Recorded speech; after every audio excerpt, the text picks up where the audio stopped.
Hey HBs, you're listening to Heaving Bosoms, the podcast where two best friends recap romance novels while snarking and schmurfing and love and feminism.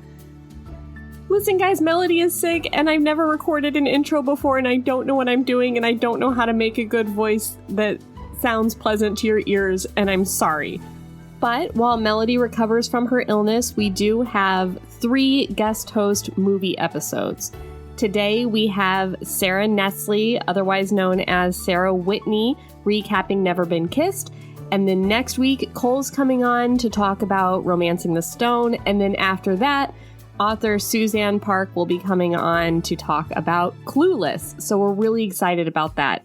This was a super fun episode to record with Sara, who we are so proud to say we knew before she was a super fancy, famous romance author. Last time she was on, she was unpublished, and now she has a whole beautiful, lighthearted contemporary series called the Tempt Me series that you guys should definitely check out.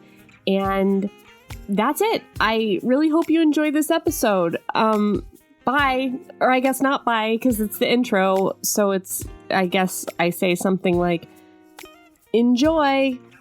Okay.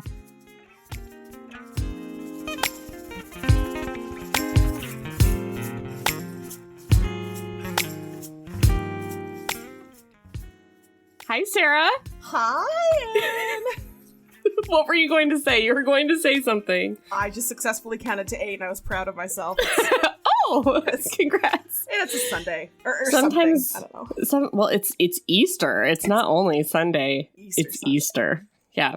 Sometimes Mel and I don't make it that high. Sometimes we fizzle out at 5 because we can't remember what comes just next. Kind of lose it and keep going, and you get to 30 and yeah. like, oh God, we gotta focus. No, we've never overachieved. We've only ever underachieved. I want you to go lock yourselves into a number death match to see who calls it first. Ooh. Who taps out? How high do you go before one of you is like, this is ludicrous, we're done? All right, I'll try that next time. We'll see what happens. Psychological warfare. Well, so you're here today, Sara, because Melody is sick. And if you guys out there are patrons, we did record an episode that we are calling the Aaron and Melody Coughing Spectacular, so you guys can really hear proof that Melody thought she could record like a 15-minute thing, and it turns out that was not the case, and it ended up being very funny. But yeah, you're here because she's sick, and we really appreciate you filling in at the last minute. Oh, I'm really excited to do it. I mean, like most of you, I'm home. Yeah. I have time. I checked my schedule, better. and my schedule said, you're free. So you've guest hosted now twice. This is your 3rd time, right? This is my 3rd time, and this is my first movie, and I'm very excited about that. Oh, right. But since you did the one with me, you've become a big fancy author. So I want to talk about that. Oh, yes. So big, so fancy. No, yeah, that's actually true. That's actually true, though. I feel the first time I hosted, it's because we're friends and we do romance, and you're a reader. Somebody, and I'm a reader. Yeah. And then the second time I did Can't Escape Love with Mel. Yeah, and I don't remember when that was. It was. I can career. tell you, it was like April-ish of last year because I just gotten the Golden Heart finalist for RWA for my as yet unpublished book, and since then, you are correct. I have become a big fancy author. Sara Whitney.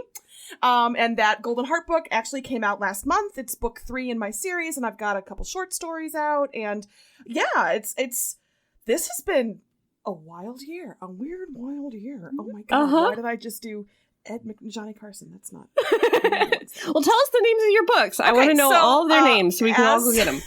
As Sara Whitney, I write the Tempt Me series. Book 1 is a novella, and it is Tempting Heat. Book 2 is Tempting Taste, which a lot of the cult, I shouldn't say a lot, but a lot of very kind people at the cult have read it and love it. It's a grumpy baker. You gotta love a grumpy baker. And then book 3 is Tempting Talk, and that one actually was really, I was scared for that one because my hero Jake, I made demisexual.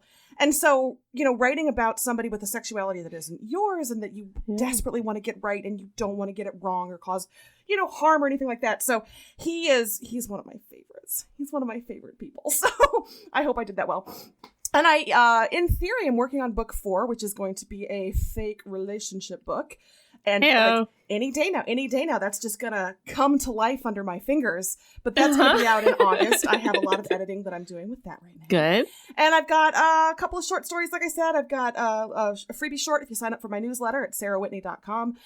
You can get a little short Enemies to Lovers baseball story, which if you're missing baseball, maybe that'll help right now. Yeah, that's what I'm doing. And I've learned so much and I've met amazing people and I love interacting with your listeners and I love interacting with my readers. And it's been a year. I cannot believe as I go through all that it's actually been, I started putting those out in November and it's just taken off. So now this is a question that I just have, Erin. Did you have those all written before you blew up, or have you written like 5 books this year? That's a good question. My Golden Heart book has been in various stages for about 5 years. So that's a book where when I look back at the first draft and I look at the draft that I released in March, I feel like there's maybe 20% DNA overlap between those 2 books because I've learned so much in the past 5 years about writing. The draft that you submitted for Golden Heart and then the one you published? The draft I submitted for Golden Heart the first time in 2017. Yes. Oh, I see. Okay, gotcha. And it didn't final, and I submitted it in 2018, and it didn't final, and I just kept learning and making changes. And in 2019, it's a lot closer to where it ended up. But even then, I added, I've got to say, like 30%. I added or changed to the Golden Heart manuscript after that. So that one has been in the works for a while. The other books, I wrote those within the past year, I'd say. Wow. Like, that's so impressive to me. Congratulations. Well, thank you. I don't know. And now I'm a little nervous because I had this sort of back catalog because I was working on those in, February, March, April of 2019. And then as 2019 went on. And so I was able to release pretty quickly in November, February, and March of 2019, 2020. Now, though, I don't have that sort of, I'm not sitting on a pile of gold like a dragon on a mountain anymore. Now I have to kind of do things from scratch at this point, and I don't quite know how quickly I work or how easily it's going to come. And so my experienced author friends who've been doing this for years are just like, oh yeah, I can do this many words in this month and I can get this out by this date. And I'm just not quite there yet with knowing my own speed. So it's all kind of a guess, but I also am, I don't know how your own work ethic is, but if I give myself a deadline, I'm going to meet that deadline. Yes. I might be an unpleasant monster leading up to it, but I'm going to beat it. So I do have certain editing slots that are already booked. I've got the cover artist booked for the cover. And so I know I have deadlines to meet. So this book is going to be out on August 13th if I have to, not sleep to do it, but it's going to happen. Book 4. Tempting Lies. Look for it at fine retailers everywhere. Awesome. Yeah. And if you're doing the HB Reading Embrace, Sarah's definitely an HB author. So look for Sara Whitney. Read the books. So when I reached out to you this weekend, less than 48 hours ago, to ask if you wanted to guest host, and you said, I don't know what kind of book or what book is next. Like, what can we read? I was like, oh, no. You are now a famous, fancy author. You get to choose what book or movie we do. And that completely paralyzed me because I cannot make decisions. So we decided we wanted to do like a teen 90s, early 2000s romance movie, or I guess teen movie, but they all are romance movies. Yeah. And we put a poll up and then we realized quickly we didn't actually want to do 10 Things I Hate About You. Well, okay, so here's the thing with 10 Things I Hate About You. I love it so much. And so it would just be that, I feel like. It would just be us saying, Heath Ledger. It's like, it's good enough that it's not something you can really make fun of, and I wouldn't want to, but it's not, for me, it's not so good that it's fun to gush about either. Like, it has funny moments, but they're mostly intentional. Too. Yeah. This is I just wouldn't have as much fun talking about it, I think. Like, I don't know. It's a little bit too good, but not good enough to be like, this is my favorite movie. Not Clueless. Like, Clueless is the thing that's so good you're gonna gush. And right. And then it's not, I'm trying to think what's a complete train wreck that would be. This one. I mean, no. As it turns out. Drive me crazy. She's All That. All the other. Although She's All That is so a part of my DNA that I also love Drive Me Crazy. This one is not part of my DNA. And that's funny because this one's a little more part of my DNA, and Drive Me Crazy is one that I think I've seen once. Oh my God. I watched Drive Me Crazy. You guys, we're going to, at some point, whether it's me and Sarah or me and Mel, do Drive Me Crazy, either for Patreon or for regular. Because it did get a big response when we put up a poll in the cult for which one to do. But I saw Drive Me Crazy probably 100 times as a youth. Their bedroom windows look at each other, right? Yes. This is basically where my memory starts and stops of that movie. It is a train wreck. Like, I tried to watch it as an adult, and it is mesmerizingly bad. Okay. And I think the reason is my parents had HBO when I was little, and I think there were just pockets of time. Like, if I was on spring break or I was on summer break or whatever, and you know how, like, HBO just shows the same movie over and over again? Mm-hmm. There was a pocket of time when I was home, and that was the HBO movie, those 2 weeks or whatever. That movie became my favorite movie because I watched it over and over and over. I think Drive Me Crazy. Like a baby duckling. Yes, on Adrian I Griner. think so. Yes, and it's like floppy, curly hair. Yeah. Well, now I definitely want to watch it as an adult since I didn't see it over and over, just to see if the adult experience is better or worse than the youth who loved it. And it's not because I now find Melissa Joan Hart completely repulsive as a person. So, like, going back and watching her as, like, a romantic heroine, I was like, oh, God, who could love her? Which sounds really harsh, but I meant it. Oh, my God. Do you know where she's best? She's best in Can't Hardly Wait. I feel like she's playing herself as that yearbook obsessed. Yeah. Sign my yearbook. I forgot she was in Can't Hardly Wait. I forgot nothing about that movie. I had a, like, powder blue tank top, like, what's her name? Melissa Joan Hart. I don't remember her name or not Melissa Joan Hart, Jennifer Love Hewitt in the movie. And I was like, I'm going to get a tank top just like that. And I'm going to look just like that in that tank top. And Sarah, I did not look like that in that Did you blue try to do top. the hair and the pout? Did you enter rooms and just strike a pose? Oh, I don't think I ever even wore it without a t-shirt over it. I think that was my downfall. Oh, man. Okay, but we're here to talk about Never Been Kissed because that was the movie that won the poll in the cult. Bless you all, because I've got things to say. I do too. Gosh, I haven't watched it in so long, and yet I felt like watching it. I hadn't watched it in a really long time, and I was like, oh, that happens, but also I had a good amount of it memorized. Isn't that very strange? I have internalized the way Drew Barrymore toward the end says, no. I say that in my life. That's where it came from. Yeah, there were a few lines where I was like, oh, that's where I get that. And now I can't like conjure them up. But there were a couple lines I was like, oh, I say that. That's no good. Yeah. that's not good. Okay. So we should say you're a journalism professor. Okay, so here's the thing. I was a newspaper reporter in Illinois, and now I teach journalism. Like, I'm a journalism professor. I'm an educator. And so for the record, this is not how journalism works. This is not how teaching works. This is not how newspaper copy editing works. This is not how anything works.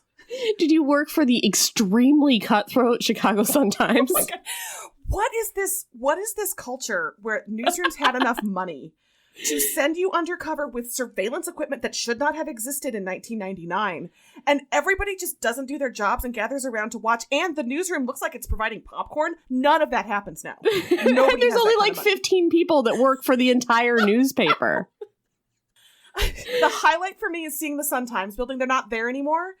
Mm-hmm. It's actually Trump Tower now. Oh, that's neat. Well, if it makes you feel better, I'm sure the interior of the Chicago Sun-Times building does not look like that. Newsroom sets in TV and movies are really, really hard to get right. And it costs a lot to dress a set to make it look like a newsroom because they're places for sloppy, coffee-stained hoarders. Mm-hmm. And so it takes a lot to make it look authentic. I'm 90% sure that was actually the Sun-Times. I think they actually got to film in there. Really? I think.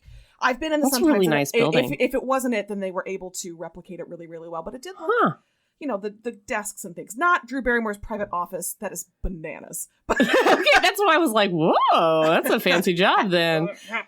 I feel the same way about police stations. Like, I feel like anytime you watch one of the like Law and Order, or like especially ones that are like a little bit even less realistic, like Bones or something like that, and it's Wait, like, this what are you is saying about Bones? everything, Sarah. I can't. Let's talk for hours after this. But like something like that where it's like, this is the FBI, or like, this is the NYPD or something. It's like, no. Anyway, let's do it chronologically. All right. We open up. We're at the stadium. We get a voiceover from Drew Barrymore where she says, it wasn't supposed to turn out like this. I was just trying to do my job. Ooh. And now somehow she's at this stadium just waiting to be kissed by Michael Vartan. I mean, I super love an en media res where we don't know how she got there. Why is she on that pitcher's mound? Why? I don't know. How is it happening? How are we going to get to this point? It helps to know. It helps to have that opening shot, though, because then throughout the movie, when you are so confused and repulsed by her hair, you know that eventually it's going to get better. She has a lot of Karen hair. There's a lot of, she goes through a lot of Karen styles before she. But like straight up in the air, like it's rough. It's really rough. So we meet Anita, who's played by Molly Shannon, who barges into Drew Barrymore's office and says that she had sex with Roger in op-ed. We learn that Drew Barrymore corrects everyone's grammar ad nauseum all the time. I mean, she's kind about it, but no, Drew. It's almost like she's excited about it. She's like, ooh, an error. And I gotta say, when in the opening scene, when she's striding through the newsroom, queen of the world, when that underling says, how would you spell theater? And she talks about standard American versus standard British. The Associated Press style book is the style book. It doesn't matter, American or British. It's the AP style book. That's not, just look in the book. Like, that's not even a hard question. Also, it's ER. In newspaper style, it's ER. Anyway, continue. I'm so glad you're here. And so she's telling John C. Reilly, her boss, whose name is Gus? Is that right? Gus. That she wants to be a journalist. She doesn't want to be a copy editor anymore. She wants to write her own stories. And he's like, you're not a journalist, Drew Barrymore. A journalist, he is aggressive. He is somebody who takes the bull by the balls and all kinds of stuff like that. You don't want a reporter's life. A reporter's life is out of control. Yeah. Mm-hmm. A reporter's life is going to city council meetings. Mm-hmm. Period. I mean, like, some reporters, sure, but a lot of reporters, no, it's real calm. Are those council meetings out of control, Sarah? Okay, I've actually been to some. That were out of control? Out of control. But nice. For the most part, it's mumbling, and it's, oh my God, who just said that? I missed that. Which, was it the old white guy or the other old white guy? So then Drew Barrymore has lunch with her friends, Molly Shannon and Octavia Spencer. Who knew? Whose only line, they had Octavia Spencer in this movie, and her only line is at lunch, and she goes, damn, girl, that's it. Also, was her lunch, am I correct that it was 3 lean cuisines stacked on top of each other? I'm 90% sure that was her lunch. What do you mean by stacked on top of each other? It was a box of 3, like, frozen meal type lunches, like 3 cardboard boxes identical on top of one another. It was very strange. But, do you, Octavia Spencer? Whatever. Yeah, whatever. I was very surprised to find out in this scene that Drew Barrymore has been kissed. So this movie title? I've watched this movie like 5 or 6 times probably before this time, and I always thought that Josie Geller had never been kissed. No, she had been. It didn't make her laugh and cry at the same time. And it didn't make her feel a little gassy and then a little nauseous, and so it doesn't count. So it should have been never been kissed in a way that counts. This rocked my world. Like, it's the only time I've ever watched this movie for detail. Like, I'm sure when she sat down with her friends, I got up and I was like, time to make coffee because nothing happens in this scene. And Spencer does not have enough to say in this scene. So no. For the rest of the movie, all she does is like have reaction shots. She never has another substantial line. Although, to be fair, Octavia Spencer gives a good reaction shot. She does give a good reaction shot, but I cannot believe that they underutilized her in that way. True. But yeah, she says, I have been kissed. She goes, I've kissed guys before. And I was like, what? But she's never had the leg popping Princess Diaries sort of kiss. I kind of wanted her to do the Steve Carell in the 40-Year-Old Virgin, where she's obviously lying. Yeah, I've been kissed. When he does that thing where he unhinges his jaw and he just sucks your whole mouth in, and he like that would have been amazing. Yeah. Oh man, it upset me. So then we see her in her apartment embroidering a pillow, and then showing her turtle the pillow, and then putting the pillow on her bed. How much do you have to say about this? Because I have about an hour on it. Okay, I do. And do you know what the most upsetting part is? And I'm wondering if we have the same upsetting part. Try me. She is hanging out at home in a Harlequin print turtleneck sweater dress. Yes. She's just hanging out at home in a sweater dress? Yeah, and I think that is not the most upsetting, but I do have notes on it. I think that they're like, oh, she's in her pajamas or she's hanging out in casual wear. And it is not. I would never hang out in a sweater dress. No, that's too fancy for work for me. No. The whole fashion, like the whole costume design of this movie is crazy. Okay. So I was aware of the youth in 99. Like, I remember fashion in 99. That was not it. Yeah. Ever. And also, and I'm going to say this a couple more times, Michael Vartan is wearing so much cloth. He is swaddled in so much cloth. I like a Michael Vartan in a lot of cloth. I can't lie to you. Very baggy trousers. It's the only word for it. This fashion is out of control. Maybe that's what was in, because I don't know if you listened to our Killing Me Softly episode, but there was a Joseph Fiennes in a very baggy pant that we couldn't get over. And we're like, was this a thing in 2001? Like the baggiest pants possible? I truly think, I mean, it's not just like the early aughts. Look at The West Wing. Everybody is very baggy in The West Wing. Yeah.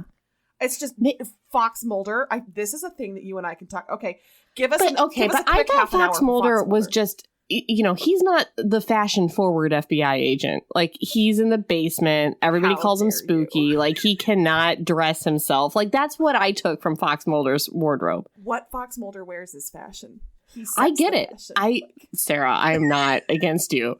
But that's how I took that, was like, oh, he's kind of sloppy and doesn't really know how to dress. It's endearing. Dudes wore suits. They just wore enough that you could cut it down to a second suit in an emergency. They just had that much fabric. And now men are wearing suits that are like cropped at the ankle and like skin tight, where you can like see the lines of their underwear. And no socks. God, what have we come to? Just go back. Just go get a medium in between. I feel like 2011, you had the slim suit, but it went all the way down. It met the top of your dress shoe. Mm-hmm. The jacket fit nicely, but it didn't show you how many coins you had in your pocket. Like, it was. Yeah, exactly. That was a good time. Time. And this has been Fashion with Aaron and Sarah, which we are the foremost experts.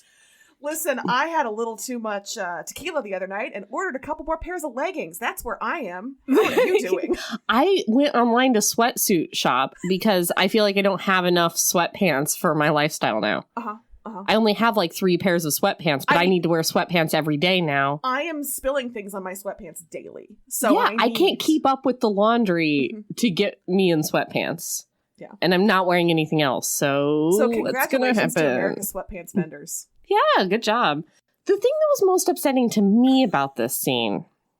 Well, okay, there are several things. Have you ever I don't know a lot about embroidery. I've only ever done it one time, but I remember other people doing embroidery in my youth. You don't finish embroidering the pillow while it's stuffed with pillow. Correct. There's like a cover. She's embroidering a pillow with the pillow in it. I don't think the physics of that works, because how do you get the needle back? And the worst part of this is that poor turtle who lives on the floor. Have you ever seen a turtle aquarium on the floor? No. Like, even Rocky didn't keep his turtles on the floor. You should elevate that. And there's literally nothing in that poor turtle aquarium. There's no water rocks. it's just rocks. Give the thing a fucking leaf. Like, the poor thing, he doesn't want to see your embroidery. He wants to climb on a little log or something. He wants to live. He wants to live. I'm also a little concerned about how that turtle did as she started getting deeper into her high school life. Did she neglect that turtle? Did she? She's already neglecting that turtle, like, Sarah. How much so worse yes. does it get once she gets popular and is in matching cardigans? Here's what we know is the turtle never comes back. I mean, and I feel like that speaks for itself. Yes, it does. R.I.P. turtle. All right, guys, you didn't know that a turtle was killed in the plot of Never Been Kissed until you listen to this. Murder of turtle. Okay, so now we're back at the Chicago Sun-Times. We're in a meeting. We're with the owner of the Chicago Sun-Times, who is ruthless, so this is his thought process. His child has eaten a peanut and then has a peanut allergy. Mm-hmm. And then he had to take his child to the hospital. And he didn't know that his child had a peanut allergy. That's bad parenting. And that made him think, I don't even know my own kids. I don't know anything about the kids today. We need to send a reporter undercover to find out about kids today. Let me tell you some things that are accurate to newsrooms and inaccurate to newsrooms. Accurate to newsrooms. Random, arbitrary, capricious, terrifying editors. Accurate. Okay. Assignments based on things the editor saw in his or her backyard, on the drive to work, out the window of their office. Yes. Accurate. That kind of assignment happens a lot. Yeah. Do you know how many stories I did? The tree in my backyard is turning lovely colors this fall. Could you do a story about what makes the colors nice this time of year? And my question was, can I just give you the one I did last year with a new date on it? Would that be okay? And no, that's they not don't okay. notice. Plagiarizing yourself is not considered great. So, update the quotes. But the tree science doesn't change. So what is not accurate is the weird commitment to participant journalism. Yeah. That is very ahead of its time. I don't think we were doing that as a rule. And that newsroom seems to do a lot of it because you had the hair plug guy. Yeah. And then you've got the undercover high school gal. I said gal. Yeah. I'm so sorry. The Chicago Sun-Times in 1999 is basically BuzzFeed in 2020. It's just setting money on fire. Like taking a pile of money. You wear crop tops for a week and tell us what it's like. Write about it. Yeah, and then he Gary Marshall, who plays the owner of the, who is he? What is he? We're gonna go with the editor, yeah, like managing editor. He fires like 2 people in this meeting, and then it just points at Drew Barrymore as like, you go undercover to the high school, and she's not even a reporter. Why is the copy editor even in the meeting? First of all, fair enough. How does he dole out assignments? Does he have somebody in HR who comes along afterward and is like, you're not really fired, put your stuff back in your desk, it's fine. You're not going to the high school, we've got reporters for that, just go back to your copy desk. I hope so. I mean, you kind of have to. Okay, so now she's going undercover. He gives her no direction whatsoever. There's no story. She just goes undercover to find a story. Okay. It's like she's undercover looking for crimes and stories to break. That's not how this is not how journalism works. You don't just go look for crimes? You do not invest that time and money to go undercover to just look for crimes in a suburban Chicago high school. I feel like the crimes are going to be Adderall stuff. Yeah. And like paper mills. That's what you're going to crack wide open. Do you think that, what do you think about the plan to create a crime by seducing a teacher? Oh my God. Do you know how many times I said out loud, call the police when I watched this movie this morning? So many. But it was mostly on David Arquette. But we'll get there. And sometimes on Drew Barrymore. I mean, sometimes there were at least 4 characters in this movie that needed to be arrested. Yes. Okay. So then she goes to borrow her brother's junker car because she needs a junky car to be able to fit in at high school. She has a Buick LeSabre, But apparently that's not believable enough. Which is weird because I feel like if you're a high schooler, you drive what you drive, right? This is Right. what my parents Whatever. gave You me. drive your It's a parents' receiver. car. Yeah.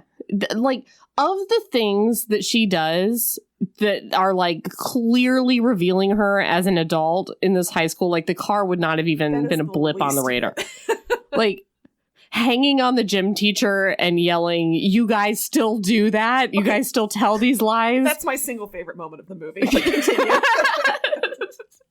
Or like blurting out to a student, "I went to Northwestern."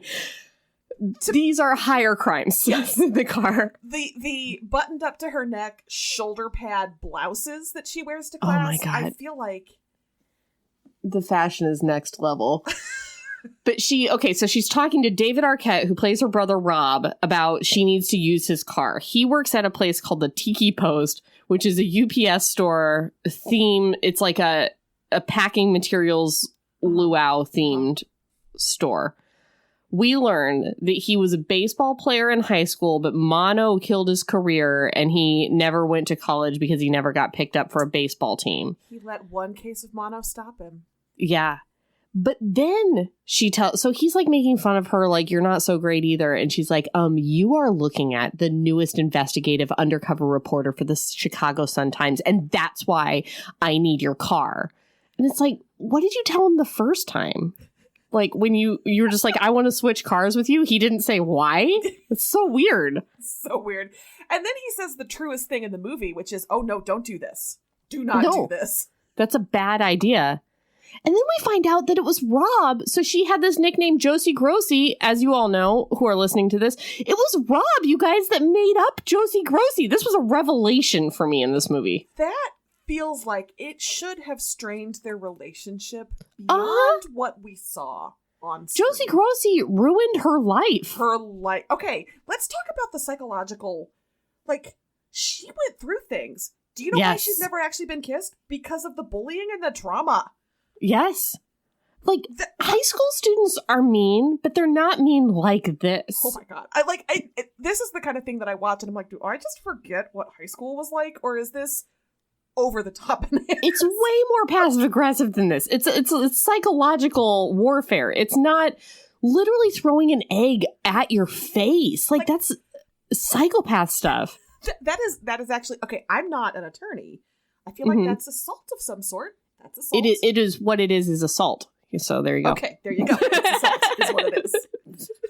Hey, here's something that isn't assault. Did you know that the place where they filmed the Tiki Post is now Cold Stone Creamery in Monrovia, California?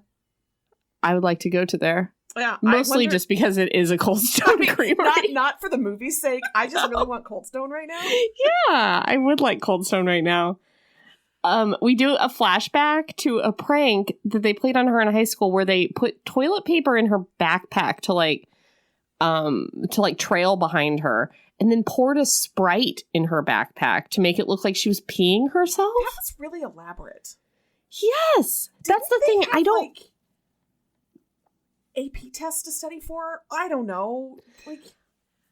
I feel like the meanness in high school was more akin to like Mean Girls, like making a burn book and like saying mean things about people and like spreading rumors and stuff. Like I don't remember elaborate pranks, especially on a kid that's like this nerdy, like that's this like that's not in your group. Like I feel like intergroup pranks were this mean, but not like just picking on some like nerdy kid. Like that's rough.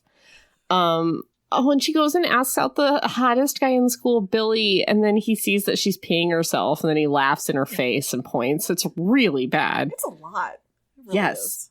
I do like the shot where she looks into the mirror at the Tiki Post and sees her high school self looking back. I do like that. Like, this is a bad. That was. Look, we're saying some things about this movie. It has moments. Yeah. What a beautiful moment. You're right, Sarah. Just really, that one got me. And then we do the thing in high school movies where the lead character arrives and gets a parking spot directly in front of the high school because that happens. Oh, God, I didn't even notice that. Oh, yeah, you're right. In front of the entrance, obviously. Yeah.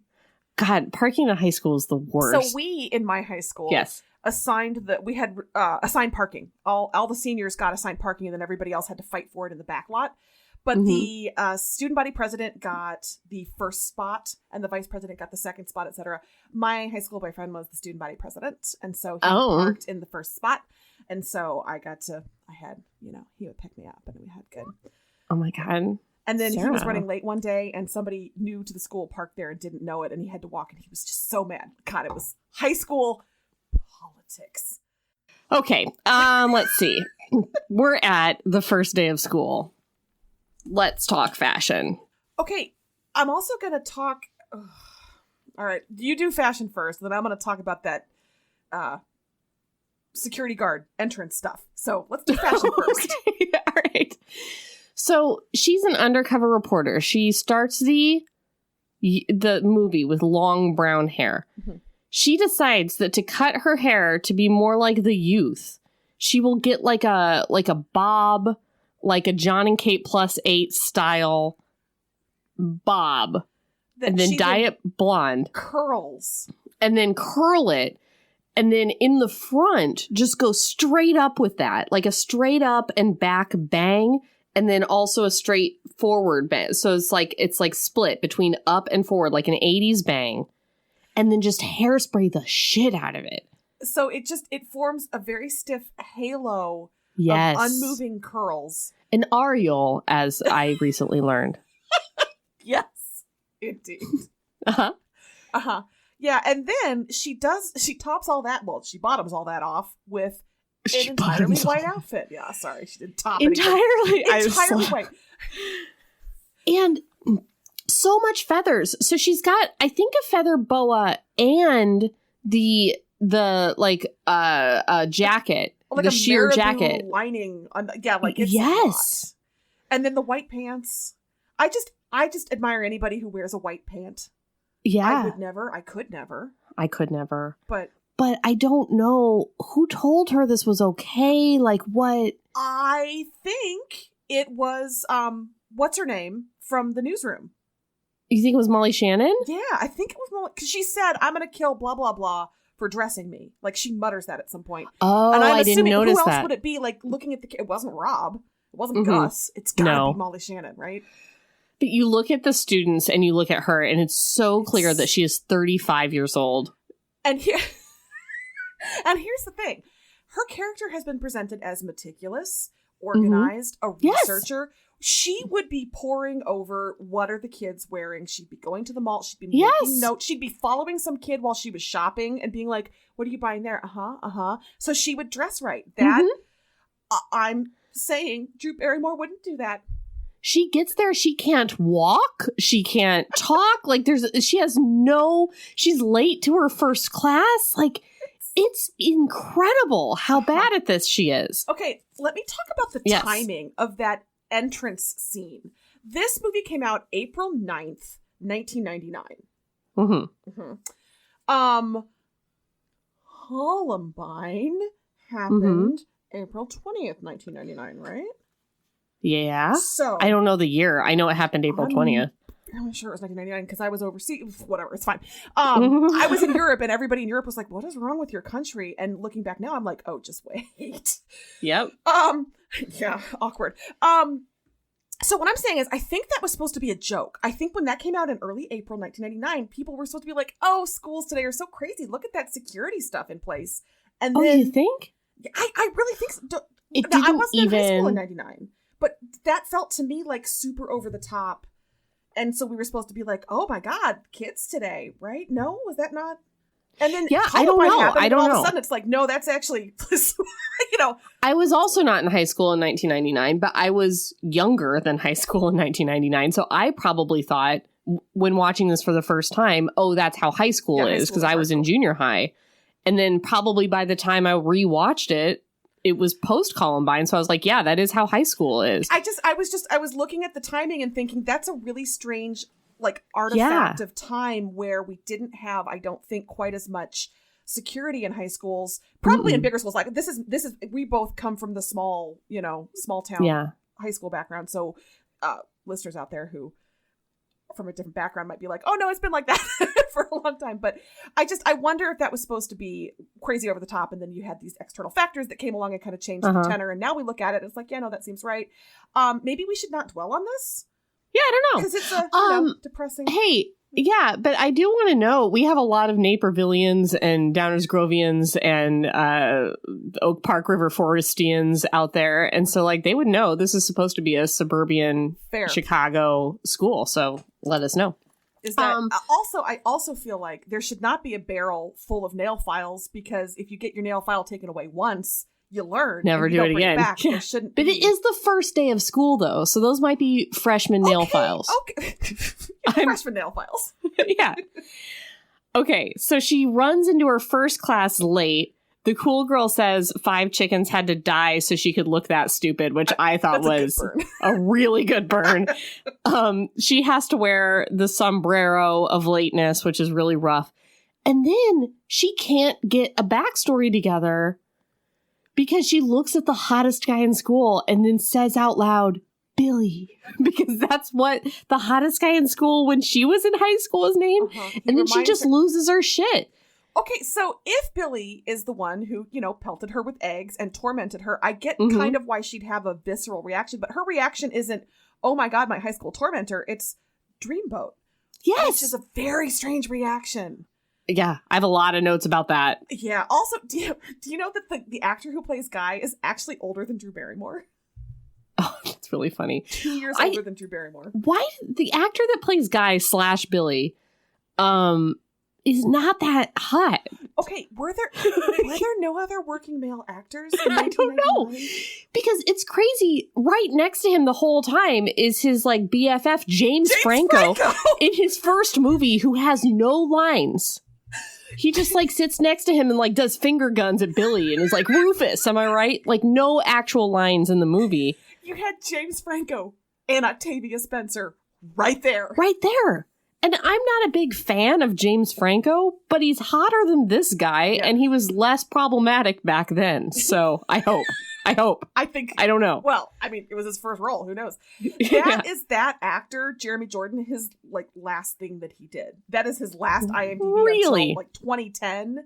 So yeah, poor guy. I know. That's why I feel a little bad being like, really? That was the guy? But also, he kept wearing a deep V with a lot of grommets. What is this fashion? I don't remember grommets being a thing. Ever. No, I don't. Well, kind of, but not in that way. Like on belts and like necklaces and stuff. Also, she's undercover. She's using her real name. And she didn't have a backstory ready to go again. She did. As she was going in, she had these index cards, and she's like, "My name is Josie Geller. I grew up in like it was." It was something in Pennsylvania. I transferred here because of my dad's job. Like, she's going through the stuff before she walks into the Spanish class. And then she's like, I'm Billy from Billy Bali. I grew up in Bali. Billy Bali's a suburb of Bali proper, an island nation. And I am a sheep farmer. And she's got the sombrero on the whole time, which actually, I gotta say, that is how you teach. I could totally see a great idea. Like, you're late, wear the sombrero, never happens again. I kind of love that. My back to marching band. I was in marching band too. So like Sista. My marching band instructor, who was terrible, had this policy that if you were late, I'll tell you after. She was really bad. If you were late, you had to run laps around the track.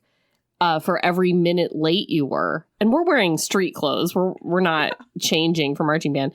And then, but if you just skipped and didn't like give an excuse or anything, there was no punishment. Oh, well, so if you were even 1 minute late to marching band, you were like, fuck it, I'm just not going, which was really like a bad policy for the band. I have questions about your marching band. Was it good? Were you guys hardcore good?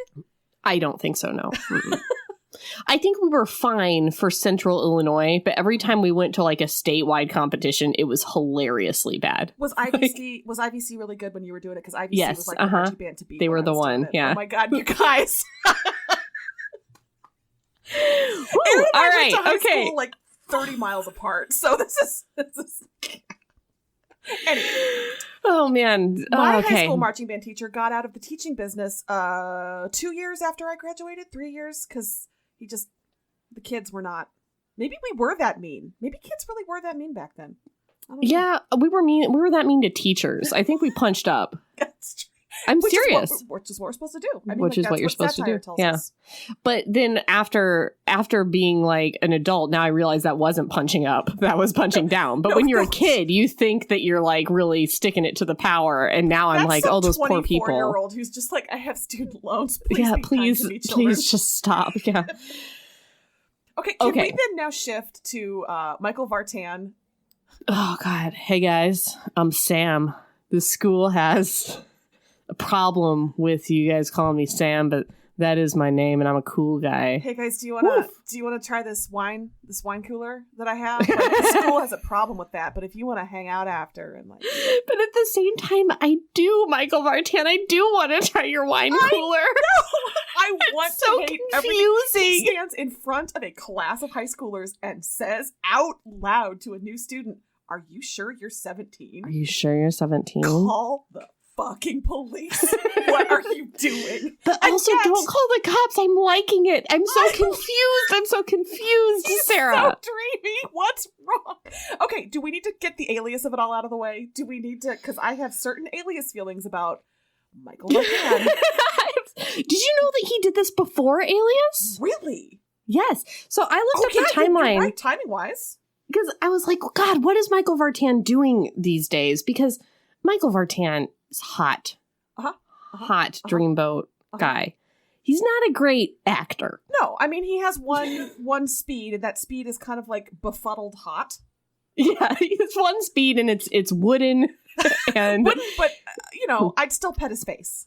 Yeah, it's standing there, and that's fine. It's fine. Stand there all day, Michael Vartan. So I wanted to know if fabric. he got yeah, a lot of fabric. I wanted to know if he got any jobs after this, and it turns out he got Alias right after this, and this was really his first big thing. Huh. Then he went on to do 1 Hour Photo. Yes. Where Robin Williams played like the killer. Mm-hmm. And then Kind of Nothing. Yeah. He's had a lot of like one episode parts on a lot of things I saw. Well, but yeah, he Kind was, of Nothing. Richard Burke's son who woos Monica Geller on Friends. I feel like that is, there's Alias, there's this, and there's that. And that's kind of. Yeah. Anyway, so yeah. dreamy. Did you need to get out of the way any Alias thoughts or feelings besides that he's dreamy? His first kiss with Sydney remains like a top 5 TV kiss for me. It's an incredible kiss. And there's like explosions and like people getting shot all around, and they're just like making out. And the camera's doing that thing where it goes around them. It has been a season and a half of build up, and we just want it to happen so badly, and it finally does, and it was worth the wait, and then everything after that is downhill. Yeah. But I was a Will person, not a Vaughn person. So while that kiss was very satisfying and nice, I realized that really sealed it for Will. There was no more hope for him. He was going to go to witness protection and never quite come back. Yeah. Mm-hmm. And I was a Vaughn person. And then, like I said, the show kind of careened off the rails pretty quickly after that. Yes, and so that kind of takes the shine off the whole ship. But at that point, that was a big deal. So I bring those feelings with me into this. Yes, I do too. And that's why it's so conflicting to me, where it's like, objectively, he is a creepy person and needs to be arrested. Objectively. He is also very stupid. Like, he should be better at that. Maybe that's supposed to be it. Like, he can't help himself, and so he's not good at being sneaky, but he's a bad pedophile. God damn it. This has taken a turn. Yeah, you don't say it in front of the whole class. You do not stand on a stage at prom and stare nonstop at the prom queen with your heart in your eyes. And then dance with her. And then ask her to dance. We're not there yet. Okay. So she goes and she tries to sit with the cool girls. She's like, hey, ladies, what's going on? And then she spills chocolate milk all over her white jeans. What did I tell you about white pants, Drew? And she says, what are you guys' like hopes and dreams? And like, what are your interests? Do you have any hobbies? And then the hot guy comes over and she just can't stop talking and she can't stop rhyming, which is really rough. It's so bad. It's so hard to watch. But intentionally, like. And this is the first time watching this time through as an adult where I realize she's into this 17-year-old boy. Uh-huh. She's actually flustered and befuddled by this 17-year-old boy because he looks like her high school tormentor. It's so bananas. I'm sorry, what is the name of the bully romance with the French doors? The French doors. It's called Bully. Okay, Bully. Thank you. Maybe Yes. my brain was telling me it cannot be that simple. It's like, No, it is. It's like, this is like the 90s movie version of Yeah. that, but a different generation. But the bully is jailbait. It's so bad. And not that, how do I say this without getting police called on me? The actor they cast is not a particularly compelling in the face. I wish they would have cast a hotter 17-year-old. To at least to make it like, oh God, that guy is 17? Like that not that that's okay. Yeah, That's or not, he guys, looks it's not okay. older or Yeah. something. Because this guy looked, while he is 20 whatever, He's like a older than Drew bird. Barrymore, he does look very young. And I just don't feel... Sarah, did you listen to our Newsies episode? Like, don't feel Fair. bad. Thank you. Okay. So then she has to go sit with the nerds who are Lily Sobieski named Aldous because of a Harlequin romance novel? Do we know if there is a Harlequin with the name Aldous? I should have Googled it and I did didn't. not Google. But yeah, she like has lunch with her. She's very nice, has lunch with her. Did you know, I learned by looking at the IMDb trivia that Lily Sobieski was offered the Jessica Alba role, like the coolest Queen Bee role. And she said she didn't want to do it and she wanted to do Aldous instead. Well, she was smart because I could not tell you those three beautiful girls had no defining No characteristics. lines, no characteristics, no anything. Yeah. That was a good call. Also, I don't see Lily Sobieski as the Queen Bee type. No, but I thought that was she's really such a- interesting. Yeah. Huh. Yeah. And this was one of her first roles, so that's maybe why you don't see her as the Queen Bee type. She could have had maybe a whole different career. Who knows? Imagine. She could have had Yeah. Jessica Alba's career. Ooh. So she has lunch with this girl, Aldous, and they really hit it off. And she exclaims that she went to Northwestern, which is where Aldous wants to go. It's rough. She joins the math club. She asks Aldous, what are your hopes and dreams? She's like, I want to be a poet and a painter and a sculptor, and I want to go to the moon. And like that is her in high school, obviously. It's very heartfelt. That's also a really nice moment when she talks about all her hopes and dreams. Her boss calls and he hates the expose she was going to do on cafeteria food, which is fair. Fair. Yeah, that's a bad story. Hey HBs, if you haven't yet picked up your copy of The Honey Don't List by Christina Lauren, I don't know what you're doing with yourself. It's already out. It's a delightful love story about what happens when two assistants tasked with keeping a rocky relationship from exploding start to feel sparks of their own. Here's the description. Carrie Douglas has worked for home remodeling and design gurus Melissa and Rusty Tripp for nearly a decade. A country girl at heart, Carrie started in their first store at 16 and has helped them build an empire. With a new show and a book about to launch, the Tripps are on the verge of superstardom. There's only one problem. They can't stand each other. James McCann, MIT graduate and engineering genius, was originally hired as a structural engineer, but the job isn't all he thought it'd be. The last straw? Both he and Carrie must go on a book tour with the Tripps to keep the wheels from falling off the proverbial bus. Unfortunately, neither of them is in any position to quit. While road tripping with the Tripps up the West Coast, Carrie and James vow to work together to keep their boss's secrets hidden and their own jobs secure. But if they stop playing along and start playing for keeps, they may have the chance to build something beautiful together. Publishers Weekly says, Lauren delivers a breezy, tongue-in-cheek rom-com as insightful as it is irreverent. Readers will laugh out loud. And a Kirkus-starred review wrote, a toxic workplace nurtures an intoxicating romance, supplying readers with all the drama and wit of the enemies to lovers trope. When a book has such great comic timing, It's easy to finish the story in one sitting. I'll include links in the show notes because, let's face it, we need all the rom-com goodness we can get, right? And this is a must-buy. Oh, God. I was reading my note and I was like, what is this? Okay, so she joins the math club, the denominators. And then we get kind of a montage of her hanging out with the nerds and how fun it is and how much they're bonding. They just all wear matching sweatshirts all the time, which I honestly, love it. I was a nice girl in high school, but I feel like I would have possibly had made fun of those sweatshirts. Oh yeah, I would have had a lot to say about the denominator sweatshirts. I probably would have had a lot to say about Aldous' headbands as well, and I'm not proud of it. I'm not proud. I don't love what it reveals about me, but yeah, it is what it is. There is a moment where they go to like the fair, like a career fair, or like a what is it where it's like all the activities have a booth, like sort of thing, like a table. Yeah, activities fair. There you go.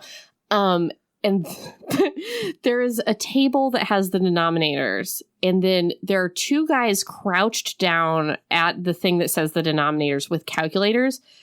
And there's pi across the banner. And they're doing their calculators. And then they're pointing at the numbers in pi and then giving each other a thumbs up. And then like finger guns and then like being like, yeah, pi. It's hilarious. If you go back and find that moment, those two extras are like really doing a lot of work. Were the directions to be real excited about math? And yeah, be excited about numbers. Yeah. And then like type on your calculator and then point to pi and be like, that is pi. It does match. Yeah, it's hilarious. Okay. All right. Okay. It's English class again. Her hair is again so crazy. Inexplicable. We've talked about how it's so easy to fall in love with this teacher who then does his little like Pee-wee hockey demo where he like takes out his hockey stick and like. It worked for me. Not gonna lie. I know it's stupid, and I think it's objectively stupid, and I'm like, yeah, oh my gosh, yeah, Pee-wee hockey, Sam. huh? Sam. Cool. The idea that of all the students, he falls in love with this one is crazy to me. Jessica Alba is sitting right there. She looks insane. Like, yeah, she's smart, but she looks sticky. Like, she looks like such a mess. She has the most like white frosted lip gloss on. Oh God! They took it too far. It was too far. It extends far beyond the natural line of the lips, which is fine. That's a look, but it's so her like entire lower half of her face is just white gloss. It's very strange. Yeah. They took it too far with her look to where it's like no human man could fall in love with this train wreck. I don't care how much you talk about masquerade and pastoral settings. No. Right. Yeah. So she reads Rosalind's speech from As You Like It. And this is where it occurred to me as an adult, is this movie supposed to be As You Like It? Oh, no. Oh, because no, there was that whole, is it? Because I don't know As You Like It. Because there was that whole run at this time where it's like 10 Things I Hate About You was Taming of the Shrew, and we had O. Remember O? Oh my God. No, I didn't remember O until exactly right now. Why did we let Julia Stiles in all of our Shakespeare movies? What? And we literally had Romeo and Juliet. You know, like there was this kind of weird Clueless, teen of course, Shakespeare run. Yeah. Mm-hmm. Yeah, and Clueless, yeah. Is this supposed to be As You Like It? She doesn't. I don't know As You Like It as well as I should either. But I do feel like there is a masquerade and she does learn how to be herself. Mm-hmm. Oh God, maybe it is. Yeah. Anyway. It was a thought I had. That's as profound as it's going to get, guys. HBs, I would like to see your essays on this. Please, yes, please submit an essay. So then we get the flashback to the prom where she's reading a poem in front of the class to the guy she likes. It's really rough. It's so hard to watch. And then her friend comes and says that he's asking her to the prom because of the poem. It's crazy. It is. Then we get over the loudspeaker in the classroom. We're back to modern day. Somebody just comes over the loudspeaker and is like, East Glen East. Is that where they are? East Glen East? Something like that. Our prom theme. Which, do proms have themes?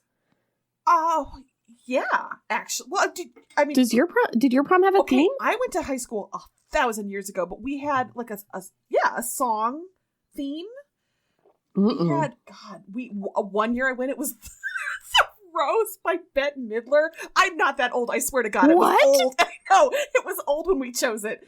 One year it was like Lights, I don't even remember what the song was. Yeah.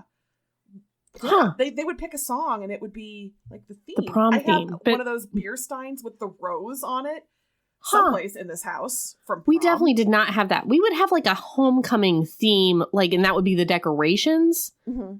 But we definitely never had a dance that was like costumed. But it wasn't like you just did prom like normal. There was a song and there was merchandise basically. Right. But their prom is costumed. Yeah. And also, this is jumping ahead. Very clever costumes. Like, there is no way those high school kids would be that clever. That tortoise and hare was just my very favorite. Yes. Yeah. So they go over the loudspeaker and they say the prom theme is going to be Millennium. And I guess they compete with another school to see who has the best. But like, who determines that? What is that competition? It's very weird. None of it makes sense. None of it. Mm-mm. Okay, so it's the Millennium. And then she's hanging out with Lily and they drive to a place called the Court, which is basically like an empty parking lot where people drink and have bonfires. And then the coolest guy in school, Guy, leans into their car and says, you guys need to go to the dog park because you're dogs, and also use your calculators to calculate how long it will take for you to get cool. It was really like going out of his way to be exceptionally mean. He's a sociopath. Like, I just feel like what actually happens in high school is those two girls try to go there and nobody talks to them and everybody's just kind of like, why are you here? Mm-hmm. And that's enough to scar you for life. That's enough. Yeah. Like, you don't need to have the most popular guy in school be like, says to somebody else, I can't believe they're here, loud enough that they can hear it on purpose. You know, like, maybe that's as mean as it gets, but it's not sending the guy in the deep V grommet shirt over to be like, excuse me, your dogs, move along. That doesn't...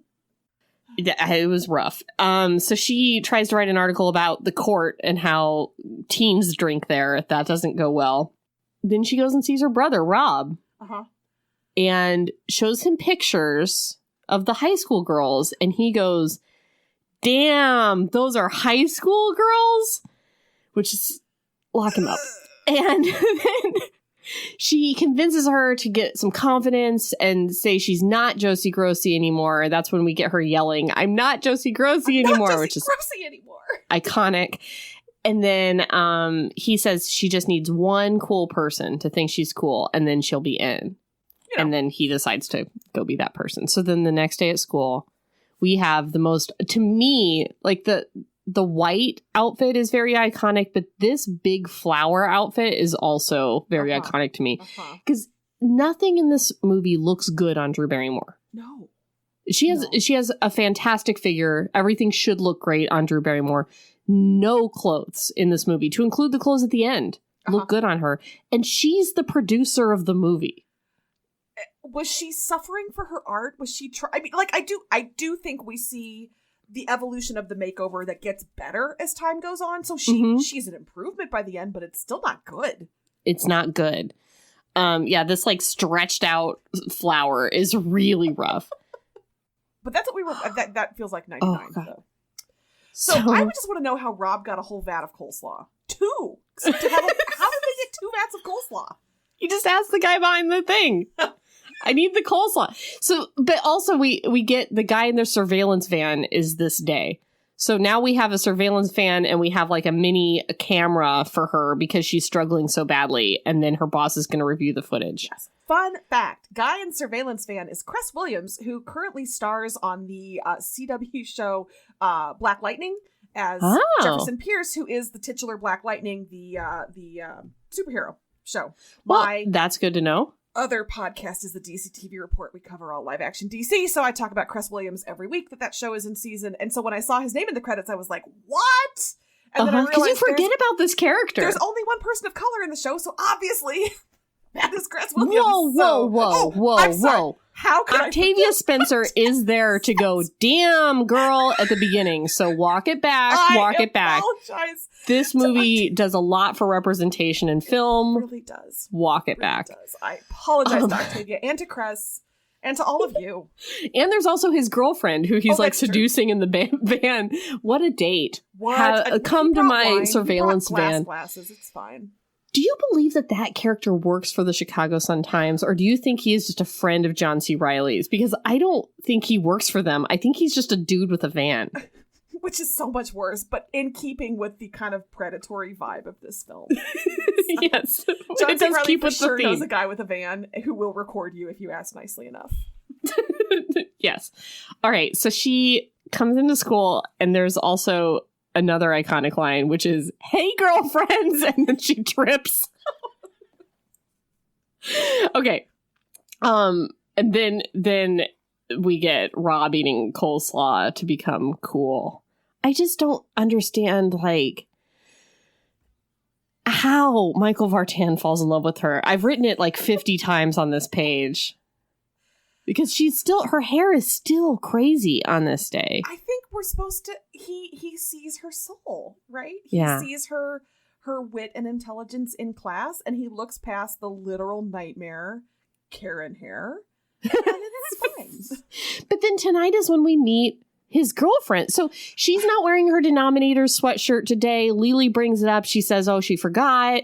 Lily says, oh, we have a study group tonight. And she's like, oh, yeah, okay. And then she goes to this cool party that she finds a flyer for. Mm-hmm.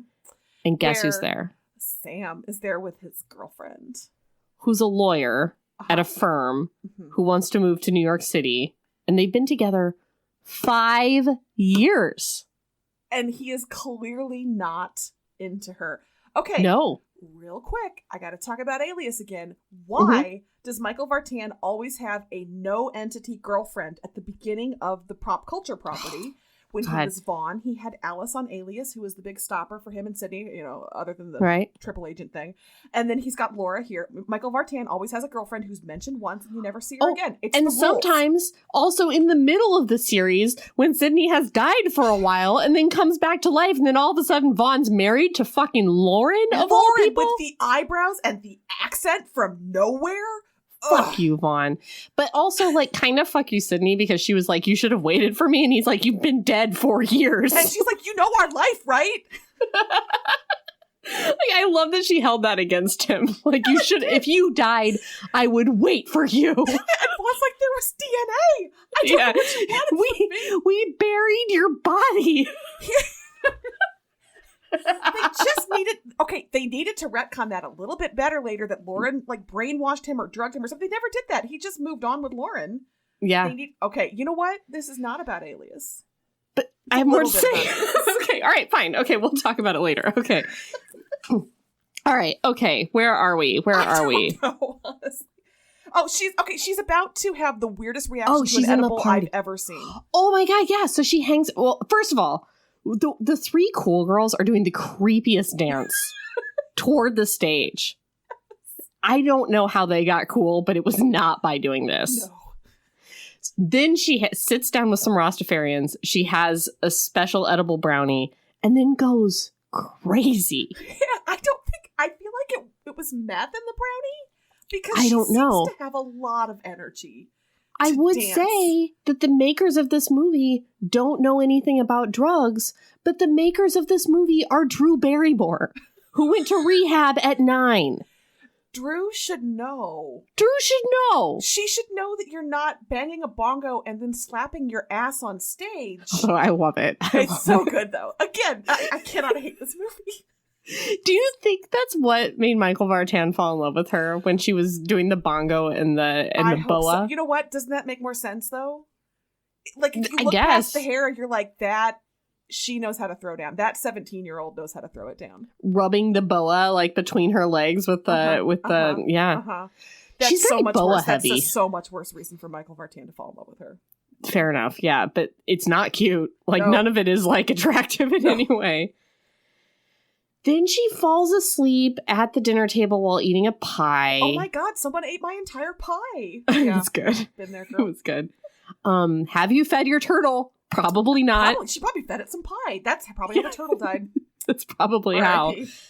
And she like falls asleep with her hand. Like she gets loser stamped on her forehead, basically, because she fell asleep. Yeah, whatever. And then she goes to school and she's got loser on her forehead and everybody makes fun of her. She's still in the dress from the night before, which is rough, with like a cardigan over it. And she like runs from the school. And that's when we get the flashback about prom, right? Yeah. And that has the Billy popping out of the top of the limo to hit her with the egg. And I just have to say, I learned one thing from the HBO show 6 Feet Under, and that is do not stick your head out the top of a limousine. Oh, God. I don't know if you were a 6 Feet Under person. But yes, I was. But I didn't associate it until now. Only lesson I associate with 6 Feet Under. Do not fucking put your head out the top of a limousine. Keep it in. Ooh, so anyway, Billy would have deserved that. He yells, write a poem about this, loser, and then pelts her with eggs. And it's like, she will, and she will be the poet laureate of everywhere. Yes. Because that is some pain that you've caused. Pain. You know what this movie should have given us? It should have given us, like, Billy toiling at some terrible job that she bumps into later. I feel like Billy doesn't get comeuppance. No one does. In fact, well, I have more to say about that, but... Okay.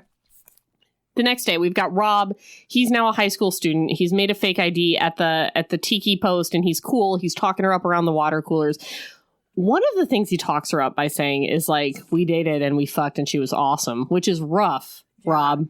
She's still your sister. And they say, are you still close? And he's like, yeah, she's cool, which makes it kind of sound like they're kind of still fucking. Yeah. It's so... Okay, so real I rough. do like the comment on how little it takes to tip a person over into acceptability in social situations like that. That it really does take a person saying, oh no, she's cool, and that waterfall effect. It's a really interesting phenomenon to me. I feel like a more competent movie that does this, of course, is Mean Girls, which is based on actual research about, A-type, B-type, alpha, beta. This movie isn't quite there, but there is something kind of interesting about how popularity spreads. I don't know. That was my thought. Well, I think the same thing. All you need is one person to be like, no, she's gross, too. Oh, yeah. And then the same waterfall effect happens. Mm-hmm. So then Lily Sobieski's mad. She's no longer Aldous is no longer friends with her because she missed one study group. She missed one study group, and Lily's like, you are dead to me. Yeah, Dang. And she says, nice. I'm sorry, I forgot about the study group. And Aldous goes, maybe you should forget about sitting with us at lunch. And I was like, whoa. Extreme. That's a lot. Yeah. Let's see. Then we have the Ferris wheel scene. Okay, first of all, why is Josie wearing a shawl and Mary Jane heels to the fair? It's her wardrobe is mind-blowing. She's wearing a shawl. But at the very least, we finally get hair that is normal. Yes. Yeah. And no makeup. Finally. But then her creepy fucking high school teacher gets in the Ferris wheel cart with her in front of all the high school kids. And the high school kids make fun of them for doing sex on each other. Yeah. Like, they lean over the thing and they're like, ha, ha, ha, ha, like hot for teachers sort of stuff. And it's like, whoa, don't.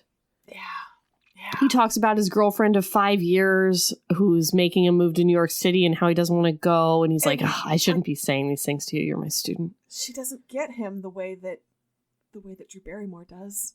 Oh, God. We call this grooming. Where is the principal? Where is the super? Why is nobody saying, hey, Miss So-and-so, He says, when you're my age, guys will be lined up to be with you. And she's like, you have to say that because you're my teacher. And he says, no, I shouldn't say that because I'm your teacher. Call the police. It's called a police, but it's also working on Aaron. Okay, honestly, truly. This is not my genre, but I get why the professor student thing works. Like, clearly it's not my genre because I am a professor and that's just not a thing I'm interested in writing about or reading that's about gross. Because it's a little too, Yeah. But I get why it works for people. I really do. And so if this was college, if she was undercover at Northwestern somehow, okay, yeah, fucking hot. Do that. Yeah. But no, you think she's 17, dude? Well, and that's where the paradox is, because, like, if she were attractive in any way throughout the course of this movie, and you could believe at all that he was falling in love with her, like, if how she looked on the Ferris wheel was how she looked throughout, and you felt like actual chemistry between the two of them, because you don't throughout the entire movie. There's no chemistry. But if that were a more believable romance, now the movie doesn't work in a whole different way. So, yeah, this movie knows it's a paradox. It knows he's not supposed to be attracted to her. It knows that what he's doing is wrong. He says it's wrong. And then in the end, we're like, but you should really kiss. It's a very confusing message. Yes. And we've already had, Rob's now a student, and we've already had Stacy, the 16-year-old gymnast, be like, I don't have a boyfriend, and I'm a gymnast, and I'm 16, and I'm Stacy. And he's like, yeah, okay. All right. But we're also kind of presuming that they don't ever do anything, that they're just like boyfriend, girlfriend in name only. But I don't get a sense that Rob is saying no. It's not, it feels like it's for lack of like acting on it, as opposed to this would be wrong. It's just like, oh, I haven't taken advantage of that yet. Where are their parents? Where are their parents? I don't know. Rob and Jesse's parents clearly are not there to be like, I'm sorry, are you both This is a bad idea, guys. What are you doing? Where is her boss? Like, I feel like there are people reviewing the tapes. Anyway, they should have put a stop to this much sooner. Anyway.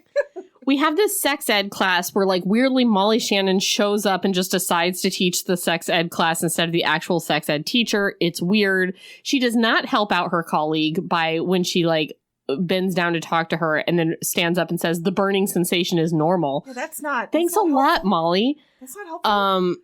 Then they all impaled bananas on some sort of spike and just condom them up. Yeah, which I'm glad Molly Shannon brought those instead of the actual sex ed teacher, because where did the bananas come Where did the bananas come from? Where did the condoms come from?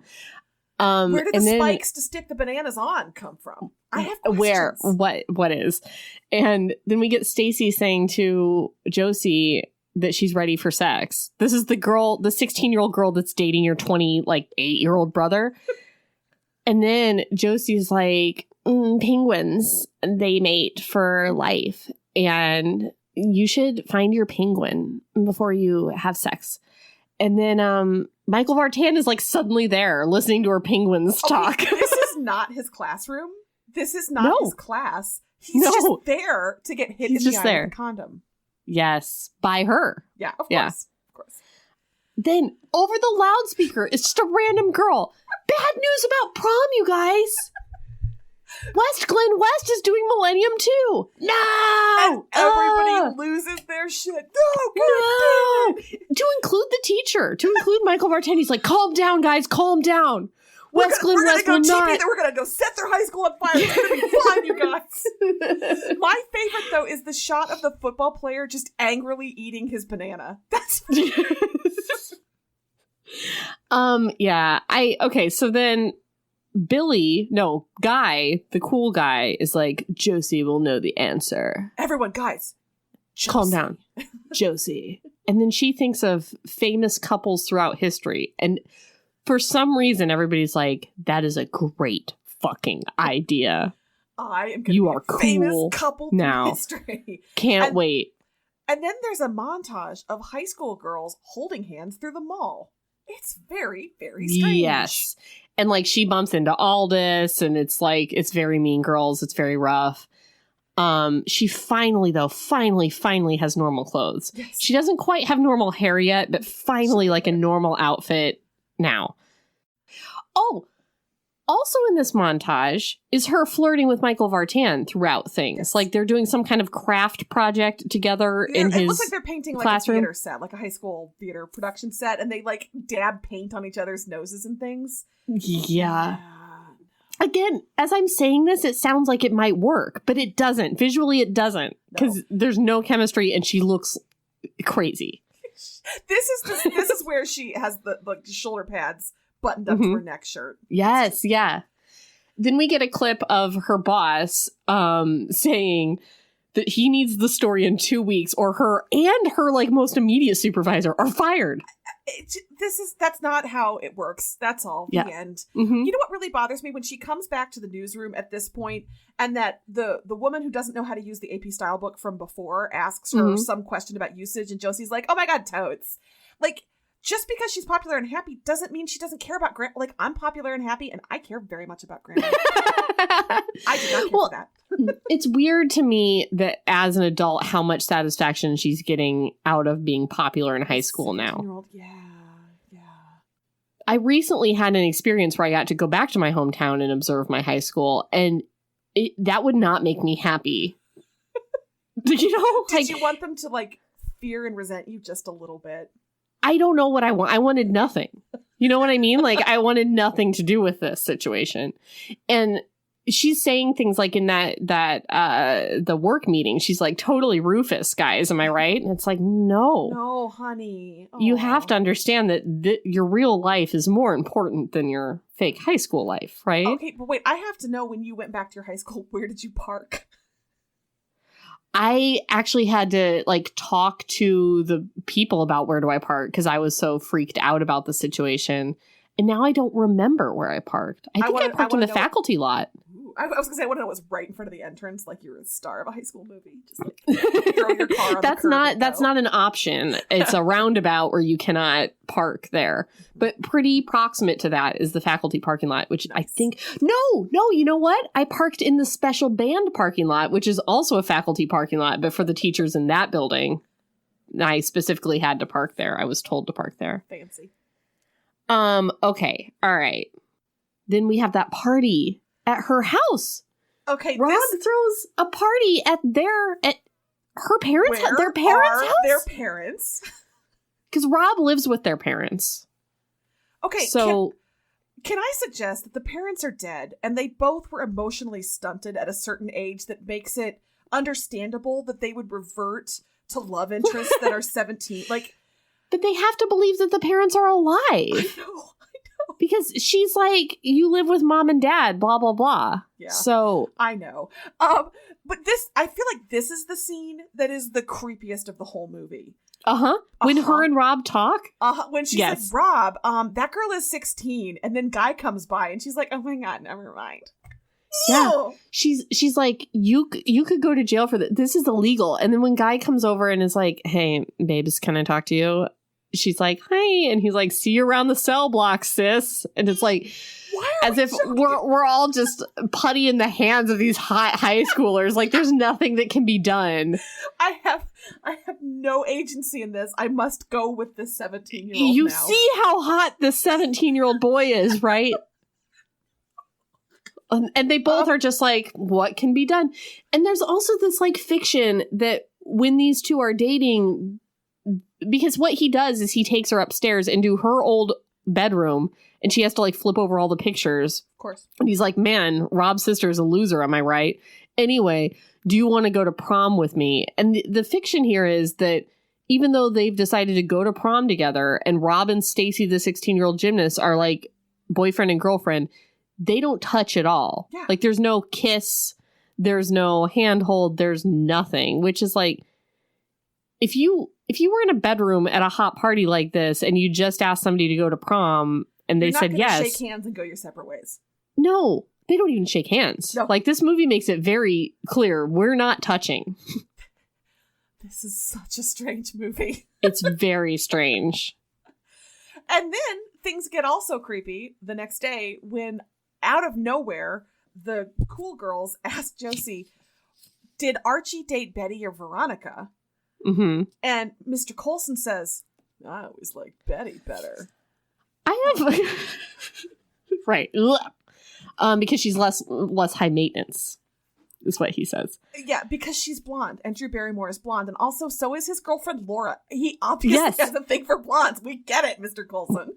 We get it. Also, when she's talking at her job about how she doesn't want the story to be about him, mm-hmm. which is around this time, she says Mr. Coulson. And you realize his name in the script is Mr. Coulson. And then at some point they realized that's a little on the nose. And they walked it back to Coulson. So If you watch this movie, sometimes they say Coulson and sometimes they say Coulson. I think depending on where they were in the filming schedule. I would expect nothing less from this. All right. Where are we? We're about to see a bunch of high schoolers in elaborate costumes. Oh, good. Oh, but first we get Sam saying that he submitted her writing to, Dartmouth? Yeah, without her permission. Without her permission, because he just believes in her so much. They won't sell Lily Sobieski a ticket to prom, which is really rough. But we get, this is where, so then that's where we get the scene at the work where they tell her the story is this teacher. The story is this teacher creepily hitting on students. And she's like taken aback and appalled that she would have to do a story about him. And she says, Mr. Coulson in this scene. Now we get prom. Okay. Prom. Okay. So what is your favorite costume? Is it tortoise and hair? Tortoise and hair. Yeah. So I really appreciate the boys dressed like Raoul Duke and Dr. Gonzo from Fear I did not see that. Vegas. Oh yeah. Which Didn't had see come it. out the year before, so I kind of like that. But also the group of guys who were there as the village people. Yeah. Progressive for 1999. Like they didn't know. They just picked a shirtless thing. They just really wanted to be shirtless. Yeah. I will say, I do love Josie's costume here. That dress is gorgeous. It is, but it doesn't fit her. Honestly, the boobs are... I was going to say, I didn't see past her boobs. I just saw the boobs. Because at the beginning of the night, when he's picking her up, the boobs are up and fitted in the bodice. At the end of the night, when she's making her tearful speech, you couldn't find those boobs in there to save your life. The cutlets are gone. That's the most realistic part of this movie. Fair enough. And your boobs are hiked up around your ears, and by the end of the night, you're just like, I don't know where they are. They're in here somewhere. The dress is beautiful. Yeah. The lipstick is a bad decision. The lipstick is way too dark. Yes. Also, the boyfriend would never have been allowed in the prom with a sword. They're not going to let a sword into prom. It's not like this high school has metal detectors. It's pre-Columbine. Good point. Jeez, Sarah. Okay. So they... Actually, around that time, 1999, my brother was flying with a sword cane. So you're right. You're right. Mm-hmm. So she says to Rob, thank you. It's all finally happening for me. What do you think is happening tonight? You're cool in high school? You're gonna get to fuck the 17-year-old prom king? Don't do that, Josie. What is this? Therapeutically, what is this, Josie? It's all happening? That line, took me, I was reeling after that line. Okay, prom is in a mansion? I have no concept of space at this point in this movie. People ask them what they are, and they say they're Rosalind in Orlando. Can you imagine how, even the geekiest of geeks would not go as the thing that you're studying in English class? No. At least be Romeo and Juliet or something. Pick the most regular basic Shakespeare. Yeah. DNA comes in, the double helixes, the 6 of them. Super defiant, super waving their fists in the air in triumph, weirdly. I loved it. I thought it was so cool. They announce prom court. Okay, and then it's not a they announce, it is Mr. Coulson or Coulson. Sorry, yeah, depending. Mr. Coulson announces this year's prom queen, Josie Geller, the student I definitely want to bang, who is definitely going to ruin my career. I'ma stand here and I'ma stare at her while all of you watch this happen. I want to back it up a little bit to where Rob makes prom court and doesn't have a last name. He's like, Mr. Rob, and then just kind of trails off. And then David Arquette's like, Mr. Rob. And everybody's like, Mr. Rob. Also, the idea that he made... not wearing pants. No, he does not wear pants to prom, just underpants. And the idea that he made a fake ID at the Tiki Post to register for high school. Again, he is not an employee of the Chicago Sun-Times. This is just him doing this. Fraud. Yeah. And they're cool with it because they're watching the tapes and they're like, great idea to have your brother just sua sponte, just go, it's nuts. He didn't make a last name. And the school was like, Rob, nothing follows. We will register you for high school. It's McLovin before McLovin is what it is. Yeah, it is. Yeah. But McLovin wasn't registered at a high school. You know? Oh my God. Yeah. Okay. Mm-hmm. One of the things I really loved about this scene was that when she gets prom queen, it clips to Aldous. And she is legitimately happy for her and legitimately clapping for her, which I thought was really... I thought that was a really nice touch. And it's probably a Lily Sobieski choice. But I thought it was a really nice touch. I also super love that she does get a little dose of reality when she asks Guy what he's thinking of. And he's just like, my sword. I hope that is intended to tell us that she realizes, oh no. Oh, this is a child. But I don't think she does. It doesn't. Because he gives that whole speech about like, Josie, you rock my world. This is so great that we're here together and we're dancing. And he says rock my world twice. And she's like all Twitter-pated. And she's like, you already said that. It's like, this speech is working on you? This is a child. Yes.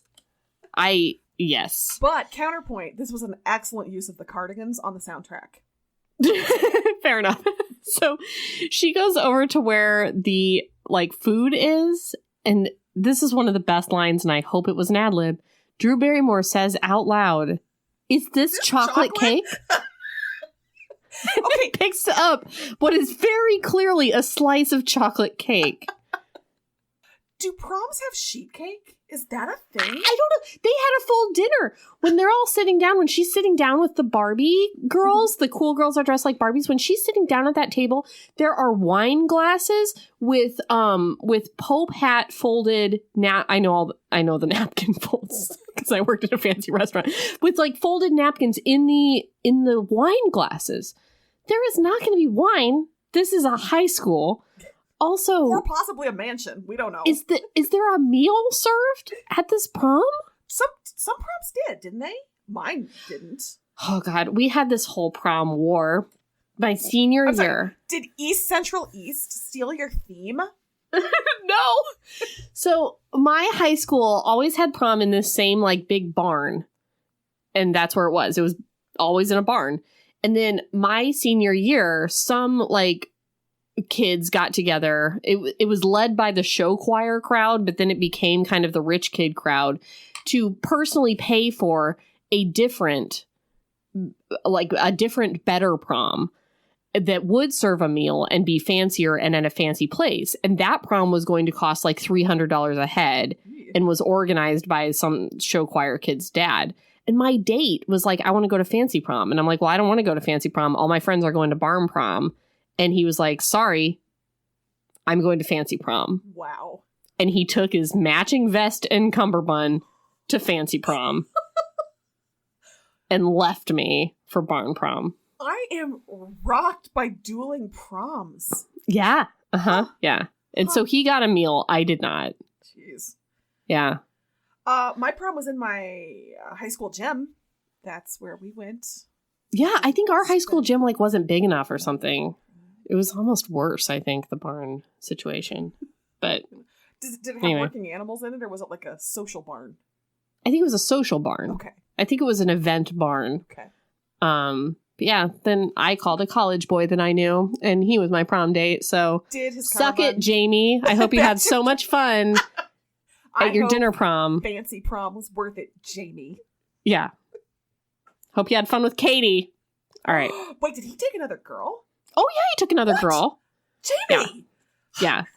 But Jamie was also real gay, so it wasn't like I was like, my heart was on the floor, but it was like, you're a bad friend. Yeah. You've done this to me. Yes. Yeah. Huh. Okay. So, oh God. So she's getting the cake. So he comes up to her, the teacher, Sam, and he says, you make a beautiful prom queen. And she's like, you look really nice too. And he says, I always feel like a goof in these penguin suits. It is the most manipulative moment of this movie. And then, like, he asks if she wants to, like, I thought go outside, but I guess it's dance. And then they're dancing. Can you imagine slow dancing with a teacher at prom? No, okay. No, none of the, and in front of everybody, he has asked her. Also, I'm telling you, He heard what she said about the penguins earlier. Oh, He yes, dropped I know. penguin on It was purpose. very manipulative. It is No, I'm awful. sorry if I didn't validate No, that. That is extremely manipulative. I'm sorry. Thank you. I'm sorry. Yes, you're correct. That's why I brought it up. But very counterpoint, crazy. Michael Vartan is in a tux, and he looks good. He does look good. My heart is torn in two. Ugh. Again, if it were all believable that he even liked her, this would be a far more problematic film. So then they're dancing. Yeah. And then we see the coolest guy in school, go up to Aldous, Lily Sobieski, and ask her if she wants to dance. And she's a very good actress. Her answer is very good, where she's just like, okay. Like, you know, Josie Geller in the past was just like, I can't believe the hottest guy in school is asking me to prom. And Lily seems to know something's up. Yeah. Like, this isn't right. But she's a nice person and she's going to say yes. Also, can I say her confidence in that bodysuit? I know. Like, yeah, here is my entire ass. She's really goals on a lot of levels. Yeah. And again, we both affirmed that we would have made fun of her. So that's great. Okay, so they're dancing. She's really wearing that bodysuit. And then she's like swinging her butt around. Like she's going for the dance. Well, he dances with her a lot more sexy than he danced with, which again is because the movie doesn't want you to think that he's really into Drew Barrymore. Oh, God. So then we see the Barbie girls opening the Alpo, because they call her Alpo because it sounds like Aldous, I guess, and they're going to like pour it on her. Drew Barrymore sees this and she breaks away and she knocks it out of their hands, and then it spins and it hits all the Barbie girls in the face and they have dog food on them. Is dog food that consistency? That feels a little like, I feel like dog food. Okay, all right. So that at least is realistic. Good. There are different kinds. There are chunky kinds and then there are blended kinds. Okay. And that seemed like a blended kind. Okay, all right. Yeah. I will accept that. So then she makes like a big speech, which I thought was better before this time I watched it. But the part I love is when she turns to everybody and points at Lily Sobieski and says, "Why her?" Which it kind of rips my heart out every time. Like, why her? Why this girl? You know, it's like, oh, God. But how she just throws it in their face, like, I'm 25 years old. I'm an investigative reporter for the Chicago Sun-Times. And undercover. And everyone, instead of like having a reaction to that of like appalled or surprised, like when it clips to the faces, everybody is just confused and like wondering why she's saying this, which that is fair. Is good acting, because that's how it would go down. It's just like, what is she talking about? What? This isn't a big... Who is this girl? We don't know her that well. Okay, I guess. I just love that after all the idiot, like, I went to Northwestern, blah, blah, blah. She's just like, let me tell you some things before I have any story even started written. Yeah, no. No. Is that how you journalism? That is not how you journalism. Oh, I should say, while they were dancing, he says, I have to tell you something, which is going to be, I love you? I don't know. Then she rips off the flight wings that are the camera on her bosom and throws it. And she says, I have to tell you something, too. And the whole newsroom loses their shit because they've lost their feed. Yeah. Yeah. Because they have popcorn and they're watching. And you know who's there? Octavia Spencer. You know who doesn't have lines? Octavia Spencer. But she's really sassy. So, you know. So then we're supposed to think that she's going to tell him in that moment, I'm 25 years old. Right. And he is going to tell her, you're 17 and I love you? Like. Yeah. But then she does it via outburst. And then you see him in the background while she's giving her little speech. And he's so hurt. And then walks away. I've got a lot of complicated feelings about this because my favorite Michael Vartan is a hurt Michael Vartan. Is a kicked puppy Michael Vartan. That is the kind that I cannot And he was, I would say 70% of Alias, he was a kicked puppy. Oh, 100%. Which works. Yeah. Why is he hurt in this moment? So, because he should be like, oh, thank God, right? Right. Right? I get why he's hurt in the courtyard after he's overheard that she was setting him up for a story about creepy teachers. I don't understand why he's hurt now. And also, he shouldn't be hurt. He should be fucking furious, right? Yeah. In the courtyard. That's true, too. Here, yeah. The only thing I can think is she should have told him. She should have confided in him. And that's the only reason he should be hurt at that moment. But even that. Right. It's the only possible driver of hurt for me in that scenario. That she's a liar? I don't know. I don't know. But that he's been made a chump, like, because he's trying to get her into college, I guess? Man, I wrote a very nice essay for you. Right, yeah. But he really should be like, oh, thank God, I'm not the predator I've been thinking I was for the past 3 months. Like, he should be falling to his knees and saying, thank you, universe. And that's not what happens. And so when he comes out, the guy, your guy, what's his name? Cress Williams is saying, is telling her, did you get the story? Did you get anything on Mr. now Coulson? And then he overhears it. So that guy like fucks off. And then they have this heart to heart in the courtyard, which she's like, surprise, and he's like, did you think I would be relieved that you're doing a story on me? Which I think is now the appropriate sentiment. Yes. Yeah. He's like, do you think I should be relieved now I'm allowed to be attracted to you? And it's like, yes. Yeah. You should. Yes. And you should also feel bad about being attracted to her before. Right. And also you should be asking her, are you still wearing a wire? Are you still planning on doing this story on me? Or actually, you shouldn't say anything. You should say nothing to this woman. You should call your lawyer. You should say nothing to this woman. Union rep. Because he doesn't know that she's cut the feed. And now he's saying real dumb things like, now I'm allowed to be attracted to you. Michael Vartan. I would be your lawyer. I would be your lawyer if you needed one. You know what? No, I shouldn't be. Because of what? Because of my feelings. Okay. So then we've got Rob who's pissed. Oh, because in her speech she says, my brother Rob came and posed as a student. It clips to Stacy. She's like, the fuck? Which, again, Stacy wins. She wins. She's like, wait, what? She was just telling Rob how she wanted to have sex with him tonight, and he wasn't saying no. Yeah. Stacy, poor girl. Does every game they won with a 20-whatever-year-old on the team have to be forfeited? Like, doesn't that just you would fuck think so? The whole team? That's why I thought Rob would be mad, is not that now he doesn't get to play and get picked up by scouts and now go to college under a fake one-name ID, but that his team that he's been playing with all year no longer... Yeah, I thought that too. That's true about the denominators as well. They have to forfeit all of their wins. Sobieski doing the slow clap for her speech has to also be thinking, oh no. My denominator record. Uh-huh. I'm serious. No, that would be devastating. All right. Okay, we did not spend enough time on that slow clap, by the way, so thank you for bringing it up. Yeah, we didn't spend any time on it. Okay, so now we're back in the office.